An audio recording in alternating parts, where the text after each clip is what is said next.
আমাদের যে সত্য কথন সেটাকে সব জায়গায় নিয়ে যেতে পারে, মানুষকে নির্বাচনের সময় জোরালোভাবে বিজ্ঞাপন, টাকা পয়সা, ওয়েবসাইট, সোশ্যাল মিডিয়া, ফেসবুক ব্যবহার করে নিয়ে এটাকে চাউর করার চেষ্টা করেছে। পরে অনেক সময় মানুষ বুঝতে পারে, এখন আমরা যখন যাচ্ছি তখন বলছে যে কোথায় কি হয়ে গেল, খুঁজে পাওয়ার চেষ্টা করছে। কারণ খড় বিচালি দিয়েই হোক, একটা রকম মূর্তি লাগিয়ে দিয়ে যদি করে তাহলে জমি মাফিয়া অন্তত ভয় পাবে। হ্যাঁ, মমতারও আছে, কিন্তু সেটা করছে না। আর দুই হচ্ছে বোর্ডটা একটা প্রথম ডিএলআর অফিসেই তো জালসা যত রকম দুর্নীতি হচ্ছে, ডিএলআর অফিসে, বিএলআর অফিসে ল্যান্ড রেকর্ড ভেঙে দেওয়া হচ্ছে, পাট্টা আছে সেই পাট্টার জমি দখল করে নেওয়া হচ্ছে। অসংখ্য রকম উদাহরণ আছে। কৃষক সভা এই লড়ছে পাট্টার, যেখানে আমরা এই উত্তরবঙ্গেই যেখানে পাট্টার জমিকে থেকে উৎখাত করেছিল, সেখানে আমরা এই কুচবিহারে যেমন প্রচার করেছি, লড়াই করেছি, এখনও দাঁড়িয়ে বিশেষত উত্তরবঙ্গে আপনারা শিলিগুড়িতে জানেন যেভাবে গাজল ডোবায়, যেভাবে অন্যত্র জায়গায় সব বেরিয়ে আসছে, কাগজগুলো তো কিছু প্রচার বেরিয়েছে আমাদের কাছে। আমরা সিদ্ধান্ত নিয়েছি আজকে জেলা কমিটিতে এই সমস্ত দুর্নীতির বিরুদ্ধে এবং বেআইনি এই যে জমি লুট কারবার, বেআইনি কারবার উৎখাত জমিতে এবং উৎখাত করছে গরিব মানুষকে, আদিবাসীকে, সরকারি জমি, বাঁধের জমি, চরের জমি নিলাম করে বিক্রি করে দিচ্ছে, সেইগুলোকে রুখতে, যেমন চা বাগানের জমি হোক বা নদীর জমি হোক, নদীগুলো যদি না বাঁচানো যায় এই ধরনের আমাদের এই নদীভিত্তিক সভ্যতা বাঁচবে না।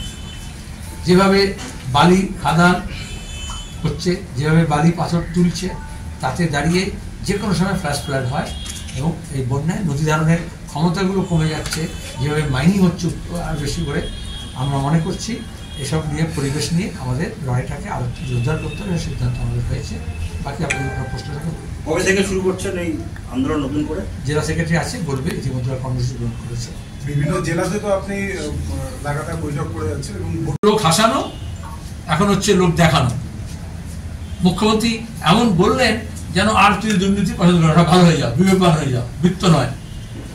আর মন্ত্রীদের কাছ থেকে এত সব টাকা পয়সা বেরোচ্ছিল, এখনো যে কোনো তৃণমূলের নেতার বাড়িতে দেখালে, গ্রামে দিয়ে আমি যাই, গ্রামে বুঝে যাবো এই অঞ্চল সভাপতি বাড়ি, নাহলে এটা হচ্ছে প্রধানের বাড়ি, নাহলে এটা এমএলএ সাকরেদের বাড়ি, নাহলে কোনো জেসিবির বাড়ি। কি করে বুঝবো আমরা? উনি বলে দিলেন। তারপর বলছেন দুর্নীতি সব দেখে নেবো, ব্যবস্থা করবো, শাস্তি দেবো। উনি এই উত্তরবঙ্গ মিটিংয়ে বলেছিলেন, যখন নারদা.com যখন ঘুষের টাকা নিতে দেখা গিয়েছিল ওদের এমএলএ, এমপি, মন্ত্রী, মেয়রকে, তখন বলছেন আগে জানলে টিকিট দিতাম না। তারপর তো জানলেন, কাকে কাকে টিকিট দেননি এটার জন্য। বলছে তাদেরকে তো বারবার এমপি, এমএলএ, মন্ত্রী করে যাচ্ছেন। বরঞ্চ অনেক সৎ তৃণমূল কর্মী আছে, তারা কিছু পরিষেবা পাচ্ছে না। টাকা তুলে না দেয় 75 ভাগ আর 25 ভাগ নিজের কাছে না রাখে, তাহলে হবে না। কিন্তু সিস্টেমটাই করেছেন লুটে। স্যামুয়েল ম্যাথিউস, তোমরা জার্নালিস্ট, যে স্টিং অপারেশন করেছিল, এখন পর্যন্ত তাকে ডাকাডাকি হচ্ছে, তার কেস চলছে। কিন্তু যারা টাকাটা নিল, ইনক্লুডিং অভিষেক, তাই 7 খুন মামলা।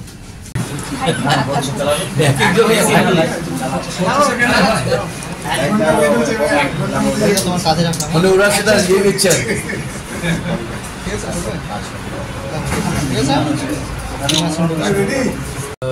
রিপোর্ট ইতিমধ্যে অ্যাডপ্ট করেছি এবং আমাদের ওয়েবসাইটে সেটা দেওয়া আছে কী কী করা হয়েছে। তার মধ্যে নানান কারণ আছে। একটা তো কারণ হচ্ছে যে নির্বাচনের প্রক্রিয়াটাকে এমনভাবে জালসাজি করা হয়েছে, যেখানে প্রথমত যারা রেফারি হওয়ার কথা তারা গোলকিপার হয়ে যাচ্ছে।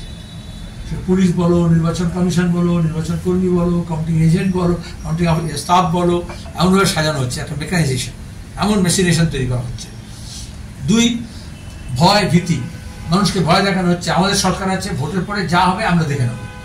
এই যে শাস্তি দেওয়া হচ্ছে না, এই যে বুলডোজার নিয়ে হকার উচ্ছেদ করছে, ঘর ভাঙছে, বাড়ি ভাঙছে, কার ভাঙছে, যে দণ্ডমূল্যের কথা তার মানুষের কাছে গণতান্ত্রিক প্রক্রিয়া যাতে কাজ না করে ভয় বাধা। তারপরে লোভ আছে, তারপরে সরকারি যে স্কিমগুলো আছে সেগুলো দলীয় স্কিম করে চালানো হচ্ছে। এখনো ঘোষণা করছে, দলের মিটিংয়ে ঘোষণা করে দিচ্ছে আমি এই করবো, নবান্নতে বসে ঘোষণা করছে তৃণমূলের সিদ্ধান্ত, আর তৃণমূলের সবাই ঘোষণা করছে সরকারের সিদ্ধান্ত। স্বৈরতান্ত্রিক ব্যবস্থায় যা হয়, দল এবং সরকারের তফাৎ কিছু নেই। শেষকালে আমাদেরও কিছু দুর্বলতা আছে সাংগঠনিক। আমাদের আসন সমঝোতা এত দেরি করে হয়েছে, যেখানে দাঁড়িয়ে আমরা সবটা মানুষের কাছে নিয়ে যেতে দেরি হয়েছে। আবার অন্যত্র আমরা সেখানে যতটা ভোটের প্রচার হওয়ার দরকার ছিল, যেখানে জেতার মতো অবস্থা তৈরি হয়েছিল, সেখানে রামনবমীকে কেন্দ্র করে যেভাবে বিজেপি তৃণমূল মিলে দাঙ্গা সংগঠিত করলো, পুলিশের পরামর্শ শুধু নয়, পুলিশের সাহচর্যে, সেখানে দাঁড়িয়ে ভোটটাকে আবার ওই বিভাজনে হিন্দু মুসলমান করার চেষ্টা করলো। গোটা দেশে ধর্মভিত্তিক ভোট হলো না, কিন্তু পশ্চিমবঙ্গে অনেকটা ধর্মাশ্রিত ভোট করার চেষ্টা করা হলো এই বাইনারিকে রেখে দেওয়ার জন্য। মানুষকে আমরা সংঘবদ্ধ করছি, শ্রমিক, কৃষক, ক্ষেতমজুর, বেকার, যুবক এবং তারা ছাত্র, মহিলা, তারাই এই বাইনারিকে ভাঙবেন। বিকল্প তাদের রুটি রুজির প্রশ্ন। এদিকে মমতা বলছে 10 লাখ বেকার কাজ দেওয়া, চাকরি রেডি আছে, এই চাকরি হচ্ছে না, আর দোষারোপ করছে এদের জন্য চাকরি হচ্ছে না। 1 মিনিট হয় না এখনো, এক একজনের 1 মিনিট হলো। আজকে আমাদের সিপিআইএম দার্জিলিং জেলা কমিটির বৈঠক ছিল, সম্পাদক মণ্ডলের বৈঠক ছিল।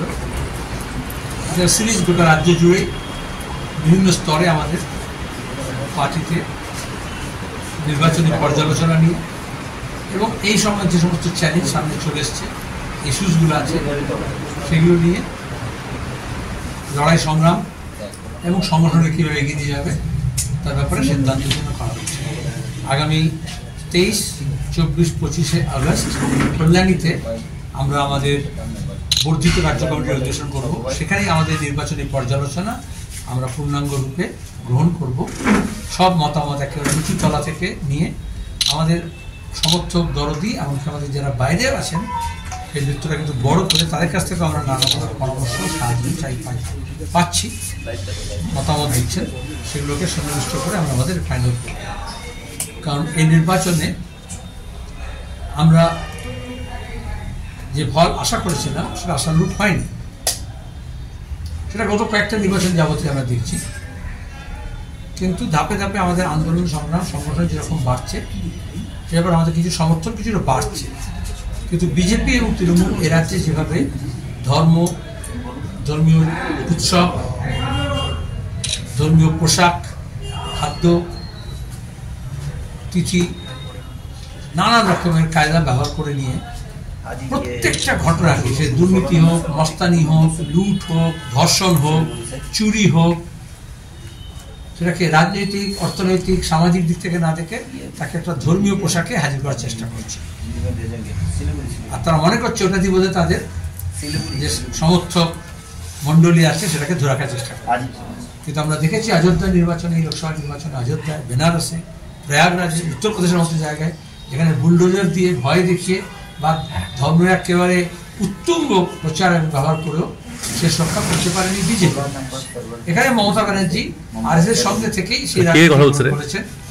পশ্চিমবঙ্গে বাড়তি সমস্যা হচ্ছে ধর্মের নামে যখন ভাগাভাগি করা হচ্ছে প্রত্যেকটা ঘটনাকে নিয়ে, মমতা ব্যানার্জি সেটাকে তো ব্যবহার করছেনই, তার পাশাপাশি ভাষা, ক্ষেত্র, জাতি, জনজাতি, এরকমও ভাগাভাগি, যেটা আরএসএস এর পরিকল্পনা সে অনুযায়ী করে যাচ্ছে, যাতে মানুষের কণ্ঠস্বর দুর্বল হয়, দুর্নীতি বাড়ে, লুট বাড়ে, আইনের শাসন কমুক, আর স্থানীয়। এই ভিডিওটিকে লাইক করুন, আপনার গুরুত্বপূর্ণ মতামত কমেন্টের মাধ্যমে আমাদের জানান এবং আমাদের চ্যানেলের ভিডিও সবার আগে দেখার জন্য ইউটিউবে গণশক্তিকে সাবস্ক্রাইব করুন, ফেসবুকে ফলো করুন এবং শেয়ার করুন আপনার পরিচিতদের মধ্যে। আমাদের চ্যানেলে আপলোড হওয়া ভিডিও নোটিফিকেশন পেতে বেল আইকনটি ক্লিক করতে ভুলবেন না।